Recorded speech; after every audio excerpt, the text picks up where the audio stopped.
Hello student, welcome again on my YouTube channel. और आज जो हम टॉपिक करने वाले हैं क्लास 12th का chapter 5th quantity and differentiability from the NCERT book. तो थोड़ा सा बेसिक हमने स्टार्ट किया था, तो उसको थोड़ा हम आगे लेकर जाते हैं। तो बात करते हैं हम एक्सरसाइज 5.1 की। एक्सरसाइज 5.1 क्वेश्चन नंबर 6 हम यहाँ पर आज करने वाले हैं। और क्वेश्चन नंबर 6 के अंदर जो स्टेटमेंट है वो ये होगी। और क्वेश्चन में पूछा गया है फाइंड ऑल डिसकंटिन्यूटी पॉइंट, यानी हमें इस क्वेश्चन का ऐसे सभी पॉइंट्स फाइंड करके बताने हैं जो डिसकंटिन्यूअस होंगे, यानी जहाँ पर ये फंक्शन कॉन्टिन्यूअस नहीं होगा। तो एक्चुअल में कॉन्टिन्यूटी दो टाइप के क्वेश्चन हमें देती है। जैसे एक हमने फर्स्ट लेक्चर में किया था, उसमें क्या होता है, फंक्शन के बिल्कुल साथ में एक पॉइंट देता था हमें। फंक्शन के बिल्कुल साथ में हमें वो एक पॉइंट देता था, जिस पॉइंट के पर्टिकुलर पॉइंट के ऊपर हमें क्या करना होता था, कॉन्टिन्यूटी चेक करनी होती थी। बट कुछ क्वेश्चंस ऐसे होते हैं जिसमें एक पर्टिकुलर पॉइंट न देकर पूरा फंक्शन हमें देगा, और पूरे फंक्शन के लिए हमें क्या करना है, उन पॉइंट्स को फाइंड आउट करना है जिस पॉइंट पर ये क्या हो जाएंगे, डिसकंटिन्यूअस हो जाएंगे। तो ऐसे केस में हम क्या करेंगे, जो पीछे हमें लिमिट दी गई है, जैसे यहाँ पर है x less than equal to and x is greater than 2, तो जो पीछे हमें पॉइंट दिया हुआ है, इस पॉइंट से हम क्वेश्चन को स्टार्ट करेंगे। तो यहाँ पर हम x को कितना लेके चलेंगे, 2 लेके चलेंगे। तो x के हमारे पास 3 वैल्यूज़ आ जाएगी। एक आ जाएगा x इज़ लेस देन 2, जब x की वैल्यू क्या होगी, 2 से लेस देन यानी 2 से छोटी होगी। एक वैल्यू आ जाएगी x इज़ ग्रेटर देन 2, यानी जब x की वैल्यू क्या होगी, 2 से बड़ी होगी। और एक वैल्यू हमारे पास आ जाएगी x इज़ इक्वल टू 2, यानी x की वैल्यू 2 की क्या होगी, इक्वल होगी। तो इन 3 केसेस को हम यहाँ पर क्या करेंगे, रीड करेंगे। तो सबसे पहले हम बात करते हैं when x is less than 2। सबसे पहले हम इन कंडीशन की बात करते हैं when x is less than 2, जब x क्या है, 2 से लेस देन है। तो इस केस में हमारे पास fx क्या होगा, x लेस देन 2 के केस में जो फंक्शन है हमारा fx वो कितना होगा। देखिए यहाँ पे x less then 2, x less then 2 के लिए फंक्शन क्या है हमारे पास, 2x प्लस 3। कितना है हमारे पास, 2x प्लस 3। अब जो ये फंक्शन दिया हुआ हमें 2x प्लस 3, अब इस फंक्शन को हमने चेक करना है कि जो फंक्शन है ये कॉन्टिन्यूस है कब, when x is less than 2, जब x की वैल्यू क्या होगी, 2 से छोटी होगी। इसका मतलब यहाँ पर x की वैल्यू 2 से लेकर कहाँ तक चली जाती है, माइनस इनफाइनाइट तक चली जाती है। तो इसका मतलब 2 से लेकर जितनी भी छोटी वैल्यू होगी, उन सभी वैल्यूज़ के लिए ये फंक्शन कॉन्टिन्यूस है या नहीं, हमें ये क्या करना है, कन्फर्म करना है। तो यहाँ पर हम क्या करेंगे, इस फंक्शन को हम रीड करते हैं। हमारे पास फंक्शन कितना दिया हुआ है, 2x प्लस 3। 2x प्लस 3 एक पोलिनोमियल फंक्शन बन रहा है। 2x प्लस 3 क्या बन रहा है, यहाँ पर एक पोलिनोमियल फंक्शन बन रहा है।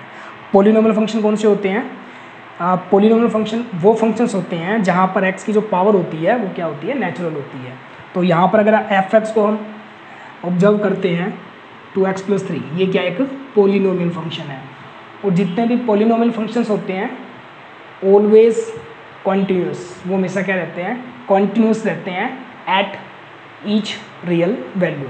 हर रियल वैल्यू के लिए फंक्शन क्या होते हैं, कॉन्टिन्यूस होते हैं, अगर वो कौन सा है, पोलिनोमियल है। इसलिए हम यहाँ पर सीधा रिप्लाई करेंगे, हम कहेंगे जो fx है, जो हमारा fx है 2x plus 3 is a polynomial function.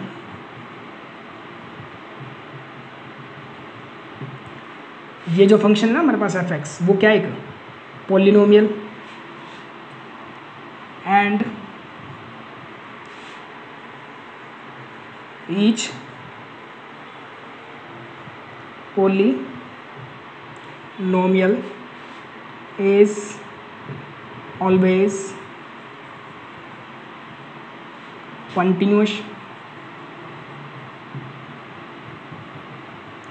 continuous for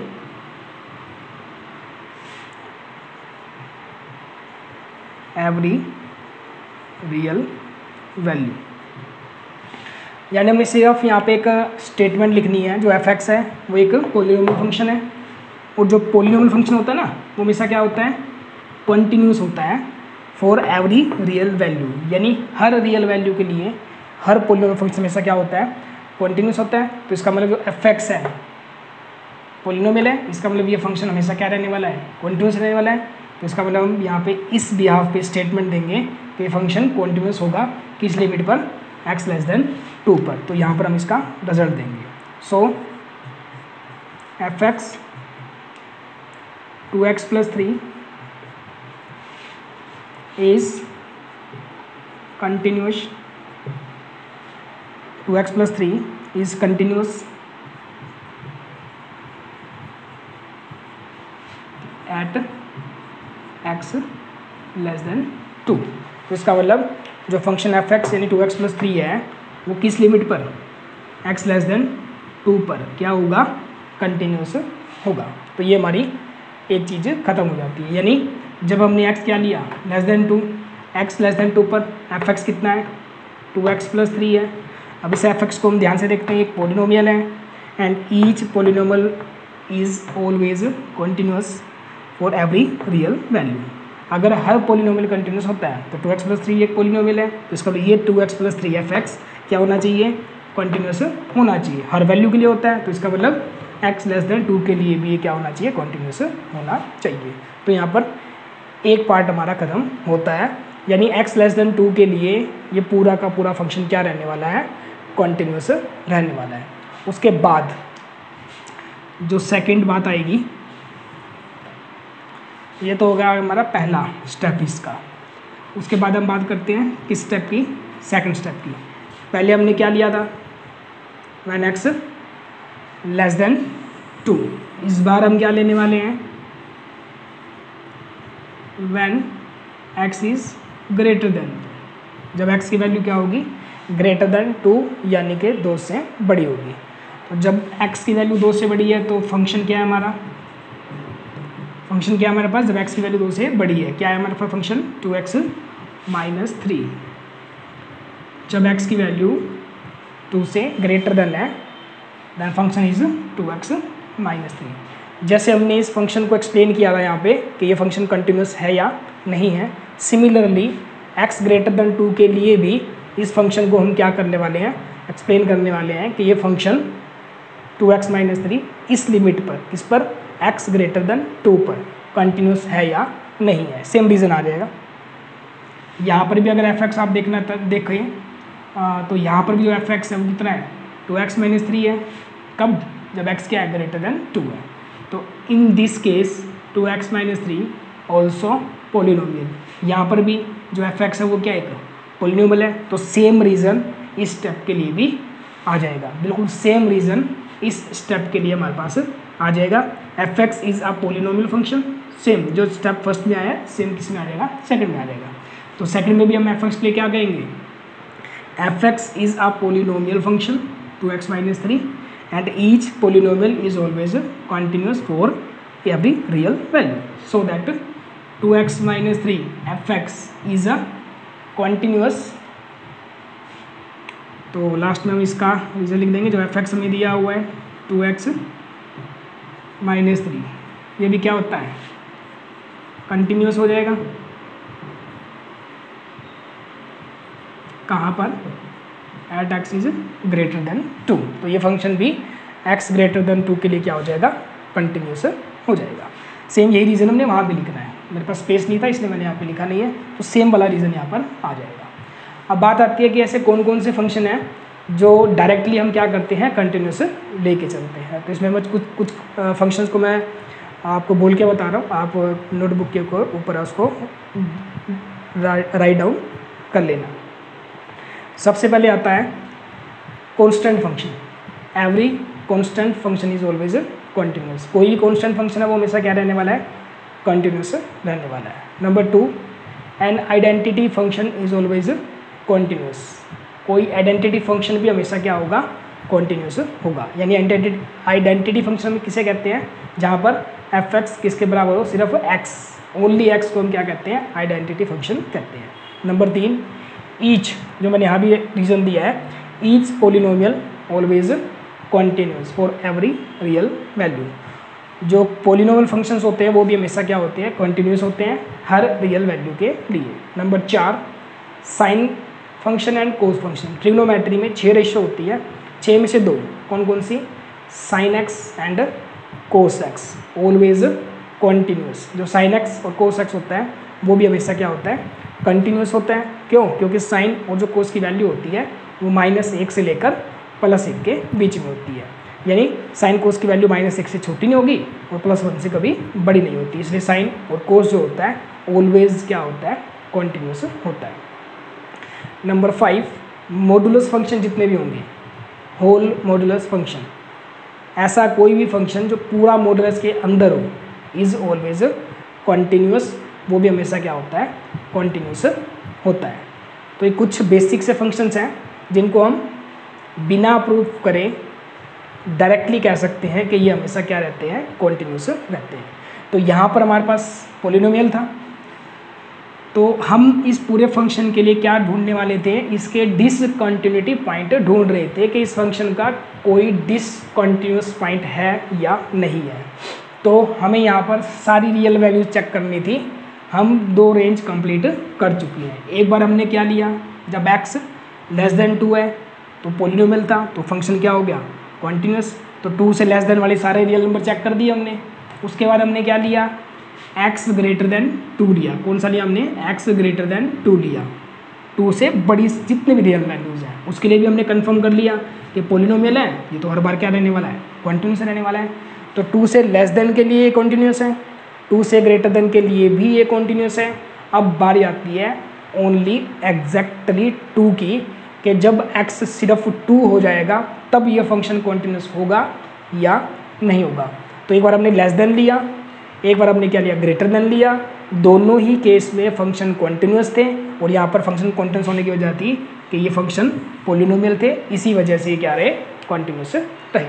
तो अब हम बात करते हैं लास्ट, जब x कितना हो जाएगा, इज़ इक्वल टू 2 हो जाएगा। तो आप इतना राइट कर लीजिए, शायद समझ में आ गया होगा, क्योंकि मुझे स्पेस न होने की वजह से मुझे थोड़ा क्वेश्चन रफ करना पड़ेगा। When x is equal to 2, जब x किसके इक्वल होगा, एग्जैक्ट 2 के इक्वल होगा। जब x क्या होगा, इक्वल टू 2 होगा। पीछे भी हमने क्या बात की, x लेस देन 2 के लिए देखा, कॉन्टिन्यूस हो गया। x ग्रेटर देन 2 के लिए देखा, वो भी कॉन्टिन्यूस हो गया। अब हम बात करने जा रहे हैं जब x एग्जैक्ट कितना हो जाएगा, 2 हो जाएगा। जब एग्जैक्ट 2 है तो उसके लिए हम क्या करने वाले हैं, यहाँ पर चेक करने वाले हैं। ये सेम उसी तरह चेक करेंगे जैसे भी हमने पीछे क्वेश्चंस किए थे, एक गिवन पॉइंट पे किसी फंक्शन की कॉन्टिन्यूटी चेक करना। तो इसके लिए हम क्या करेंगे, फंक्शन की लिमिट निकालेंगे। फंक्शन की लिमिट जो रूल है, तो कॉन्टिन्यूस प्रूव करने का रूल क्या था, किसी पर्टिकुलर पॉइंट के ऊपर, जैसे x गोज़ टू a, अगर हमें किसी फंक्शन को क्या प्रूव करना है, कंटिन्यूस प्रूव करना है at a particular point, function की क्या निकालेंगे, लिमिट निकाल लेंगे, और उसी फंक्शन का क्या निकाल लेंगे, हम एफ ए निकाल लेंगे। अगर ये दोनों इक्वल आ जाते हैं तो इसका मतलब फंक्शन क्या हो जाएगा, कंटिन्यूस हो जाएगा। तो x इक्वल टू 2 की बात, अब ये पर्टिकुलर पॉइंट आ गया, तो यहाँ पर हमें क्या करना पड़ेगा, ये वाली कंडीशन सेटिस्फाई करवानी पड़ेगी। और क्योंकि क्वेश्चन हमारा जो है वो लेस देन ग्रेटर देन में दिया हुआ है, तो जब क्वेश्चन लेस देन या ग्रेटर देन में दिया होता है तब लिमिट हम कैसे निकालते हैं, left hand limit is equal to right hand limit and is equal to F A. अगर हम डायरेक्ट लिमिट निकाल रहे हैं तो इस तरह से आ जाएगा। अगर लिमिट डायरेक्ट नहीं आने वाली, लेफ्ट या राइट से आने वाली है, तो हम इस तरीके से निकालेंगे, एक लेफ्ट हैंड लिमिट निकलेगी, एक राइट हैंड लिमिट निकलेगी, दोनों इक्वल होगी, इसका मतलब लिमिट एग्जिस्ट होगी, और फिर हम निकालेंगे एफ ए। अगर ये तीनों इक्वल आ जाते हैं तो फंक्शन उस पर्टिकुलर पॉइंट पे क्या हो जाएगा, कॉन्टिन्यूस हो जाएगा। It means x equal to 2 के लिए सबसे पहले हम इसमें क्या निकालने वाले हैं, लेफ्ट हैंड लिमिट। क्या निकालेंगे, लेफ्ट हैंड लिमिट। तो लेफ्ट हैंड लिमिट का को कैसे लिखा जाता है, limit x goes to a, ऊपर क्या लगा देते हैं हम, माइनस, और फंक्शन लेते हैं, ठीक है। और इन दोनों में से कौन सा आएगा लेफ्ट में, मैं लास्ट लेक्चर में बता चुका हूँ, जहाँ पर लेस देन होगा, जैसे 2 की बात चल रही है तो जो x लेस देन 2 है वो तो लेफ्ट हैंड लिमिट में जाएगा, और जो x ग्रेटर देन 2 है वो किस में जाएगा, राइट हैंड लिमिट में जाएगा। तो इसका मतलब यहाँ पर लेफ्ट हैंड लिमिट में कौन सा फंक्शन आ जाएगा, लेस देन वाला आ जाएगा, यानी कितना आ जाएगा 2x + 3 आ जाएगा। तो ये फंक्शन हमारा किस में आ जाएगा, लेफ्ट हैंड लिमिट में आ जाएगा। और a हमारा कितना है यहाँ पर 2 है, और माइनस का क्या करेंगे हम, साइन लगा देंगे। लेफ्ट हैंड लिमिट हम कैसे लिखते हैं, x गोज़ टू 2, किस पे चेक करें हम, 2 पे, तो निशान किसका आ गया, माइनस का। लेफ्ट हैंड लिमिट में कौन आएगा, 2x + 3 आएगा। और लेफ्ट हैंड लिमिट को कैसे सोल्व किया जाता है, जो x होता है उसको हम क्या पुट कर देते हैं, a - h, क्या पुट कर देते हैं, a - h, and a is 2, a कितना हमारा 2 है। तो इसका मतलब जो x है हम उसको क्या पुट कर देंगे, 2 - h। तो ये पूरी लिमिट चेंज हो जाएगी। नीचे क्या था, x गोज़ टू 2 था, तो x की जगह हम क्या रखेंगे, 2 - h, 2 से 2 कट जाएगा, तो h गोज़ टू 0 आ जाएगा। तो लिमिट x गोज़ टू 2 से कन्वर्ट हो जाएगी किसमें, h गोज़ टू 0 में, और फंक्शन हमारा चेंज हो जाएगा। 2 × x + 3, 2 × x, x कितना हमारा 2 - h, x की जगह 2 - h आ गया, प्लस में कितना आ जाएगा, 3 आ जाएगा। उसके बाद h की फॉर्म में इसको हम सोल्व कर लेंगे, ये सिंपल फंक्शन है, तो पुट द लिमिट, सीधा क्या करेंगे, मैच की जगह h की लिमिट पुट कर देंगे। तो पुट द लिमिट, तो जैसे मैच की जगह क्या करते हैं हम, लिमिट यानी 0 पुट करते हैं, तो 2 × 2 - 0 + 3, तो कितना आ जाएगा हमारे पास, ये 2 × 2 = 4, 4 + 3 7, तो इसका मतलब कितना आ जाएगा हमारे पास, ये 7 आ जाएगा। तो इस फंक्शन की लेफ्ट हैंड लिमिट कितनी आ चुकी है, 7 आ चुकी है। फंक्शन की लेफ्ट हैंड लिमिट कितनी आ चुकी है, 7। अब हम क्या फाइंड करेंगे इसमें, राइट हैंड लिमिट फाइंड करेंगे। क्या फाइंड करेंगे, right hand limit, same left की तरह। लेफ्ट हैंड लिमिट में हमने क्या किया था, किस पे चेक कर रहे थे हम, 2 पे चेक कर रहे थे, तो x गोज़ टू 2 माइनस का साइन लगाया था, और यहाँ पर हम क्या करेंगे, x गोज़ टू 2 और साइन किसका लगा देंगे, हम प्लस का लगा देंगे। फंक्शन कौन सा लेंगे दोनों में से, यहाँ पर राइट लिमिट में जो ग्रेटर देन होगा, तो यहाँ पर फंक्शन कौन सा आ जाएगा, 2x - 3 आ जाएगा। कितना आ जाएगा, 2x - 3। लेफ्ट लिमिट में हम x को क्या पुट करते हैं, a - h, यानी कि यहाँ पर 2 है, 2 - h, और राइट हैंड लिमिट में हम क्या पुट करेंगे, x की जगह a + h, यानी a हमारा कितना है, 2 है, तो हम क्या पुट कर देंगे, 2 + h पुट कर देंगे। तो 2 + h पुट करने के बाद लिमिट की वैल्यू क्या निकल के आती है, limit x goes to 2, limit x goes to, sorry h goes to हो जाएगा, ये x गोज़ टू 2 है, किस में कन्वर्ट हो जाएगा, h में, और h में हमेशा कितना आ जाएगा, 0 आ जाएगा। तो h गोज़ टू 0, अब प्लस लगाने की जरूरत नहीं होगी।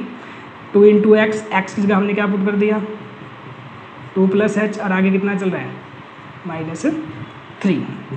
ये भी सिंपल है, पुट द लिमिट, h की जगह क्या कर देंगे हम, 0 पुट कर देंगे, तो आ जाएगा 2 × 2 + 0 एंड -3, तो कितना हो जाएगा, 2 × 2 = 4 - 3, 4 में से 3 सब्ट्रैक्ट करके कितना आ जाएगा, 1 आ जाएगा। तो x = 2 पर जो लेफ्ट हैंड लिमिट है वो कितनी आ गई, 7, जो राइट हैंड लिमिट है वो कितनी आ गई, 1। यहाँ पर लेफ्ट और राइट बराबर नहीं आ रही, इसका मतलब लेफ्ट लिमिट राइट लिमिट बराबर नहीं आ रही, तो इसका मतलब लिमिट एग्जिस्ट नहीं करती। तो हम लिखेंगे left hand limit is not equal to right hand limit, यानी यहाँ पर लेफ्ट हैंड और राइट हैंड लिमिट इक्वल नहीं आ रही है, इसका मतलब जो लिमिट है वो एग्जिस्ट नहीं करेगी। और अगर लेफ्ट हैंड लिमिट ही बराबर नहीं आती है तो हमें FA निकालने की ज़रूरत नहीं होगी। इसका मतलब यहाँ पर कंफर्म हो जाता है जो फंक्शन f(x) था वो किस पर, x = 2 पर कॉन्टिन्यूस नहीं होगा। इसका मतलब लेफ्ट राइट लिमिट इक्वल नहीं आई है, इसका मतलब हमारा रिजल्ट आ जाता है जो f(x) है is not continuous at x = 2, यानी x = 2 पर ये फंक्शन कॉन्टिन्यूस नहीं होगा। ये हमारा यहाँ पर रिजल्ट निकल के आता है। अब बात करते हैं पूरे क्वेश्चन की। जब हमने क्या लिया था x < 2 तो फंक्शन कॉन्टिन्यूस था क्योंकि पॉलिनोमियल था सभी वैल्यूज़ के। और जब हमने x क्या लिया था < 2 लिया था उस वक्त भी फंक्शन क्या था, पूरा का पूरा कॉन्टिन्यूस था। क्यों? क्योंकि ये क्या था, पॉलिनोमियल था। लेकिन जब हम तीसरी यानी x = 2 लेते हैं तब इस फंक्शन की लेफ्ट लिमिट राइट लिमिट निकाली लेकिन वो बराबर नहीं आई। इसका मतलब x = 2 के ऊपर ये फंक्शन कॉन्टिन्यूस नहीं था। और क्वेश्चन की स्टेटमेंट में हमें पूछा गया था find the old discontinuity point, यानी इस फंक्शन के डिसकंटिन्यूटी पॉइंट हमें निकालने थे। तो हमारा आंसर होगा this function is discontinuous at x is equal to 2, यानी x इक्वल टू इस फंक्शन का डिसकंटिन्यूटी पॉइंट होगा। तो इस क्वेश्चन को इस तरह से हम यहाँ पर कर पाएंगे जब हम एक पर्टिकुलर पॉइंट ना दिया हो। पीछे वाला पॉइंट उठाएंगे जो भी 2 है या 3 है 4 जो भी होगा, उससे लेस देन के लिए, उससे ग्रेटर देन के लिए, उनको हमने सीधा लिख देना है कि वो कॉन्टिन्यूस है, एक प्रॉपर फंक्शन होगा हमारा। और एग्जैक्ट जब हम इक्वल टू वाली वैल्यू लेके चलेंगे, एक पर्टिकुलर पॉइंट हम लेके चलेंगे, उस वक्त हमें लेफ्ट राइट लिमिट निकाल के ही प्रूव कर पाएंगे कि वो फंक्शन कॉन्टिन्यूस होगा या नहीं होगा। उसके बाद हम लेने वाले हैं क्वेश्चन नंबर 17 है एक्सरसाइज 5.1 का। तो ये क्वेश्चन भी बड़े इंपॉर्टेंट रहने वाले हैं।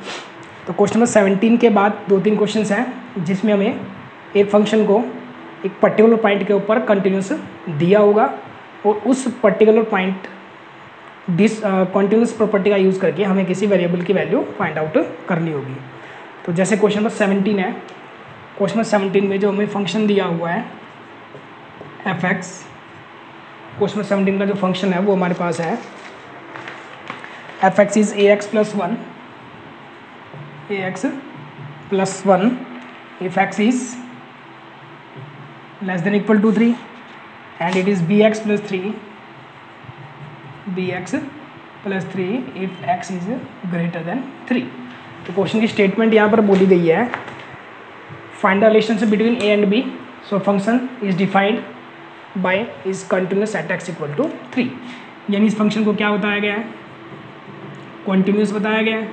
कहाँ पर, at x is equal to 3, यानी कहता है जो x इक्वल टू 3 है ना पर्टिकुलर पॉइंट, इस पॉइंट के ऊपर ये फंक्शन क्या बताया गया है, कॉन्टिन्यूस। अगर ये फंक्शन कॉन्टिन्यूस है तो इसका मतलब इसकी left hand limit equal to right hand limit and is equal to F A. इसका मतलब इस फंक्शन की left hand limit, right hand limit और एफ ए तीनों आपस में क्या होनी चाहिए, इक्वल होनी चाहिए। तो इस कंडीशन का हमें यूज़ करके यहाँ पर ए और बी के बीच का क्या फाइंड करना है, रिलेशनशिप हमें यहाँ पर निकालना है। क्योंकि क्वेश्चन में 2 वेरिएबल हमारे पास ए बी, तो उसका रिलेशनशिप यानी एक इक्वेशन पूछ सकता है या फिर उसकी वैल्यू भी पूछ सकता है। जैसे कुछ क्वेश्चन में यहाँ एक सिंगल वेरिएबल के दे दिया जाएगा तो वहाँ पर वो के की वैल्यू फाइंड करने के लिए पूछेगा और फंक्शन में कॉन्टिन्यूस बताया जाएगा। तो इसमें सही वही है, अगर फंक्शन कॉन्टिन्यूस है तो हम क्या क्या निकालेंगे, लेफ्ट हैंड लिमिट निकाल लेंगे।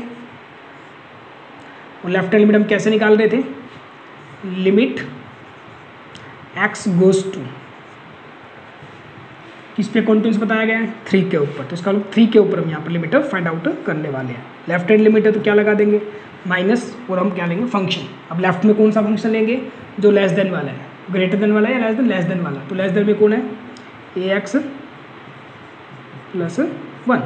तो लेफ्ट हैंड लिमिट के अंदर जो फंक्शन हमारा क्या आ जाएगा, वो ax प्लस 1 आ जाएगा। और जो लेफ्ट हैंड लिमिट होती है उसमें हम क्या चेंज लेके आते हैं, always put x is equal to a minus H. Left hand limit में x की जगह हम क्या कर देते हैं, a माइनस एच पुट कर देते हैं, और ये हमारा क्या है, 3 है, यानी x की जगह हम क्या रख देंगे, 3 माइनस एच रख देंगे। तो ये चेंज आने के बाद लिमिट चेंज हो जाएगी, x गोज टू से किस में बन जाएगा, h गोज टू, और ऑलवेज इज 0, हमेशा क्या हो जाएगा, 0 हो जाएगा। और अंदर a इंटू एक्स, एक्स की जगह हमने क्या पुट कर दिया, 3 माइनस एच, और क्या चल रहा है, प्लस 1 चल रहा है। तो जैसे हमने इसको कन्वर्ट किया, अब h की जगह हम क्या करेंगे, लिमिट यानी कि 0 पुट कर देंगे। तो जैसे हम x की जगह क्या पुट करते हैं, 0 पुट करते हैं, तो हमारे पास कितना आ जाएगा, 3a प्लस 1 आ जाएगा। h 0, 3 इंटू ए प्लस 1, तो ये हमारी क्या आ जाती है, इसकी लेफ्ट हैंड लिमिट आ जाती है।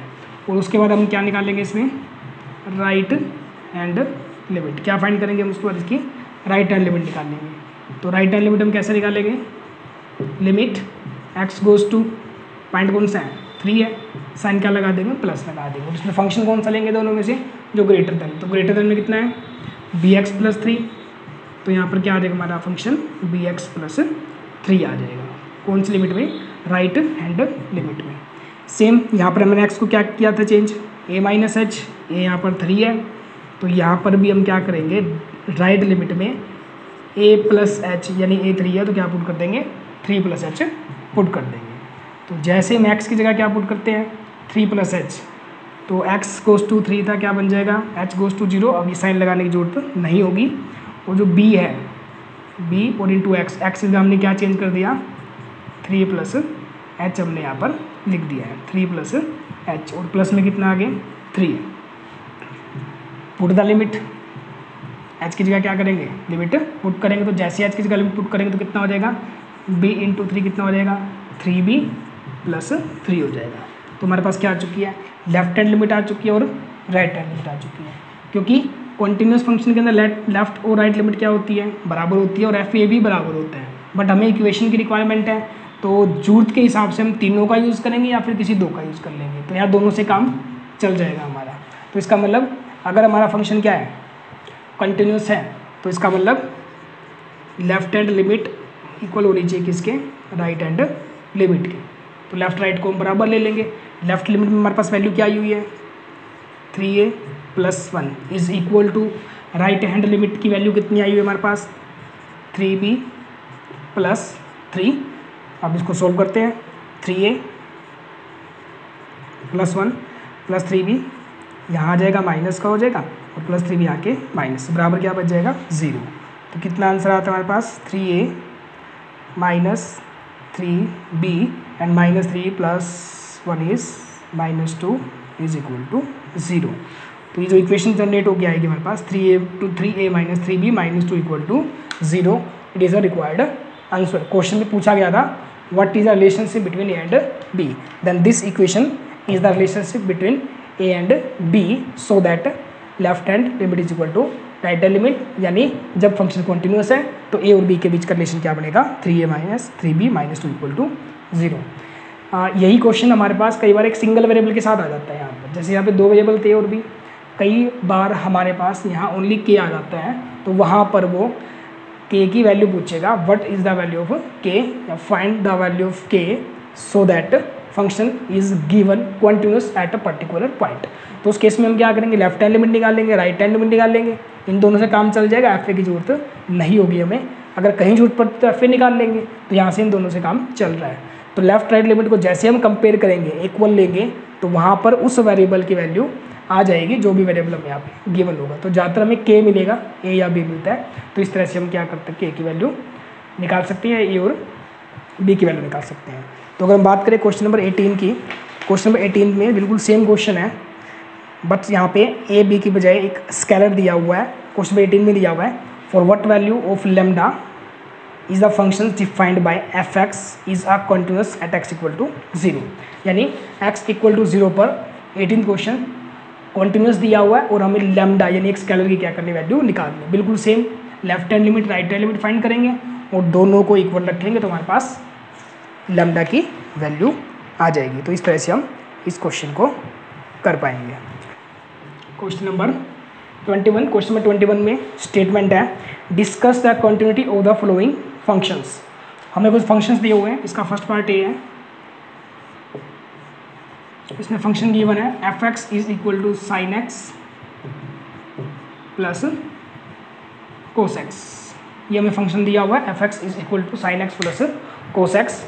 यहाँ कोई पॉइंट नहीं दिया हुआ, सीधा पूछा गया है कि इस फंक्शन की हमें क्या करना है, जो कंटिन्यूटी है उसके बारे में क्या करना है, हमें डिस्कस करना है कि जो ये फंक्शन दिया हुआ है ये कंटिन्यूस होगा या नहीं होगा। अगर नहीं होगा तो ऐसे कौन से पॉइंट होंगे जिसके ऊपर ये कंटिन्यूस नहीं होगा। फंक्शन को अगर हम ध्यान से देखते हैं तो फंक्शन दो फंक्शंस को कंबाइन करके बना हुआ है, एक साइन एक्स है और दूसरा कितना है कोस एक्स है। अब हम इन दोनों फंक्शंस को अलग अलग लेट करते हैं, जैसे लेट साइन एक्स को हम एक अलग फंक्शन का नाम दे देते हैं, say it G X, let G X is equal to sine X. Similarly जो कोस एक्स है उसको भी हम एक नाम दे देते हैं, let it is P x, हम इसको किसका नाम देते हैं पी एक्स का नाम दे देते हैं। यानी एक पूरा फंक्शन एफ एक्स था, उसके अंदर दो पार्ट थे, एक साइन और एक कोस। तो साइन एक्स को हमने किसका नाम दे दिया अलग से जी एक्स, और कोस को हमने किसका नाम दे दिया पी एक्स। अगर हम अब जी एक्स फंक्शन की बात करते हैं, फंक्शन जी एक्स जो कितना है साइन है, अब साइन के बारे में अभी बता रहा था, अगर हम सिर्फ साइन एक्स फंक्शन की बात करते हैं, sine x is always continuous जो साइन एक्स है वो हमेशा क्या होता है, कॉन्टिन्यूस होता है। जैसे मैं भी बता भी रहा था, कुछ पर्टिकुलर फंक्शंस हैं जो डायरेक्टली हम क्या कर सकते हैं, कॉन्टिन्यूस होते हैं।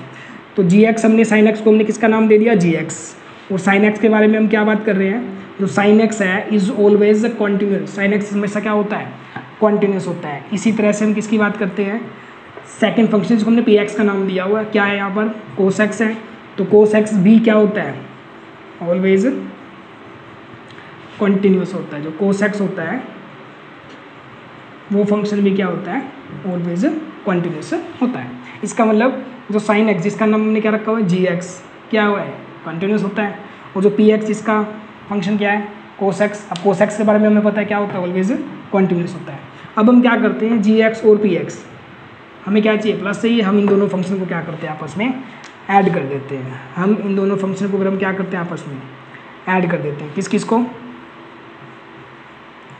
जी एक्स प्लस पी एक्स। तो जी एक्स प्लस पी एक्स कितना आ जाएगा, जी एक्स कितना है हमारे पास, साइन एक्स, और पी एक्स कितना है, कोस एक्स। तो जैसे हम दोनों को ऐड करते हैं तो हमारे पास एक नया फंक्शन आ जाएगा जो क्या हो जाएगा, sign X plus cos x हो जाएगा, जो एक्चुअल में किसके इक्वल है, एफ एक्स के इक्वल है। अब sign X plus cos x के बारे में हम कॉन्टिन्यूस बोलेंगे या कैसे बोलेंगे, ये जो हमने कॉन्टिन्यूस लिखा हुआ है ऑल रियल वैल्यूज़ के लिए होता है, ऑल रियल वैल्यूज़। यानी sine function is always continuous for all real value, cos x is also continuous function for all real value. अब हमने इन दोनों को क्या किया, ऐड किया। जैसे हमने ऐड किया एक नया फंक्शन बन चुका है हमारे पास, वो क्या है, sign X plus cos x. अब यहाँ हमने एक बात समझ ली है, जब भी कभी दो कंटिन्यूस फंक्शन को, जैसे एक फंक्शन है जी एक्स, ये कॉन्टिन्यूस है, एक फंक्शन पी एक्स है वो भी कॉन्टिन्यूस है। अगर हम दो कॉन्टिन्यूस फंक्शन को क्या करते हैं, कंबाइन कर देते हैं किसी भी तरह से, जैसे उनको प्लस करके कंबाइन कर दिया, मल्टीप्लाई करके, माइनस करके, यानी जब भी दो कंटिन्यूस फंक्शन को हम क्या करेंगे, कंबाइंड करेंगे, तो जो नया फंक्शन बन के आएगा इट इज़ ऑलवेज कॉन्टिन्यूस। तो इसका मतलब जो हमने ये फंक्शन बनाया ना एफ एक्स, कौन सा, sign X plus cos x, किस किस को ऐड करके बनाया मैंने, जी एक्स और पी एक्स। जी एक्स साइन था, कॉन्टिन्यूस होता है हमेशा, पी एक्स क्या था, कोस था, ये भी क्या होता है, कॉन्टिन्यूस होता है।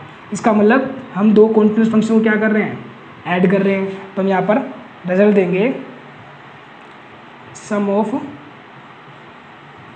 To continuous function always continuous, always continuous. यानी अगर हम दो कंटिन्यूस फंक्शन को क्या करते हैं, सम कर देते हैं, ऐड कर देते हैं, जो नया फंक्शन बन के आएगा वो हमेशा क्या होगा, कंटिन्यूस होगा। तो इसका मतलब sign X plus cos x जो नया फंक्शन बन के आया है, जिसका नाम एक्चुअल में एफ एक्स है, it is always continuous for all real value. It means F x sign X plus cos x क्या होगा, एक कंटिन्यूस फंक्शन होगा। तो एक बार हमने साइन एक्स को डिफाइन कर दिया पर्टिकुलर, कोस एक्स को कर दिया, साइन एक्स कोस एक्स ऑलवेज कॉन्टिन्यूस होते हैं। और जब दो कॉन्टिन्यूस फंक्शन को हम क्या करेंगे, सम कर देंगे, ऐड कर देंगे, तो जो रिजल्ट निकल के आएगा वो भी हमारा क्या होगा, एक कंटिन्यूस फंक्शन होगा। तो इस तरह से हम इस फंक्शन की कॉन्टिन्यूटी डिफाइन करेंगे। इसका मतलब जो फंक्शन एफ एक्स है, sign X plus cos x always continuous for each real value, यानी ये फंक्शन एक्स की हर रियल वैल्यू के लिए क्या होगा, कॉन्टिन्यूस होगा। रीजन है sum of two continuous function is always continuous. तो इसी तरह से हम क्वेश्चन नंबर 21 के बाकी के दो पार्ट भी कर पाएंगे। सेकंड पार्ट में sine x minus cos x है और थर्ड पार्ट में sine x into cos x है। तो इसका यूज़ करके हम इसकी जो कंटिन्यूटी है उसके बारे में क्या कर पाएंगे, डिस्कस कर पाएंगे। तो इस तरह से हम क्वेश्चन 21 करेंगे। तो बाकी के दो पार्ट आपको कंप्लीट करने हैं। तो जो 3 क्वेश्चंस मैंने आपको करवाए हैं इसके बिहाफ पे आप एक्सरसाइज 5.1 कंप्लीट कर पाएंगे और होप करता हूँ आप कंप्लीट करेंगे भी। फिर भी कोई प्रॉब्लम आती है तो आप मुझे मेरे कमेंट बॉक्स के अंदर कमेंट कर सकते हैं, मैं आपकी पूरी हेल्प करूँगा। और लास्ट में फिर आपसे मैं रिक्वेस्ट करता हूँ कि आप प्लीज़ अगर आपको पसंद आ रहा हो तो मेरा चैनल सब्सक्राइब करें, लाइक करें एंड शेयर करें। मैं पूरी मेहनत के साथ आपको ईजी से ईजी मेथड्स के आपको मैं सिलेबस करवाता रहूँगा। Thank you and have a nice day.